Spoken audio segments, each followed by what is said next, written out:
बातमीपत्राच्या सुरुवातीला आपण थेट जातोय हिंगोली जिल्ह्यामध्ये। हिंगोली जिल्ह्यात डिझेलचा तीव्र तुटवडा निर्माण झालेला आहे। शेतकऱ्यांना डिझेल मिळत नसल्याने डिझेल घेण्यासाठी आलेल्या शेतकऱ्यांना रिकाम्या हाताने परतावे लागतंय। खरीप हंगाम तोंडावरती आहे आणि असं असताना डिझेल न मिळाल्याने शेतकरी हवालदिल झालाय। दरम्यान याच पार्श्वभूमीवरती संतप्त झालेल्या शेतकऱ्यांनी डोक्यावर कॅन घेत पेट्रोल पंपावरती केंद्र सरकारच्या विरोधामध्ये घोषणाबाजी केली। मोदी सरकार हाय हाय, मोदी सरकार हाय हाय। डिझेलच्या खाना घेऊन येऊन काय फायदा नाही झाला? काहीच फायदा नाही झाला आमचा।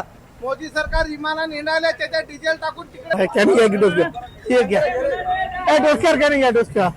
मोदी सरकार आता ही कॅन घेऊन गावाकडे रिकामी जायचंय। पेट्रोल टाकून 200 आलेले आहे आम्ही। सरकार तिकडे हिंडत आहे, दौरे करत आहे। त्यांच्या ताफ्यातल्या गाड्या कमी केल्या म्हणतात, तर आजकाल मी न्यूज पाहिली तर त्यांच्या ताफ्यामध्ये 25 गाड्या होत्या।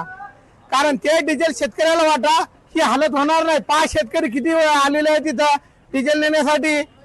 कारण शेतकऱ्यांना डिझेलसाठी आठवणात प्रयत्न करणं लागलेत।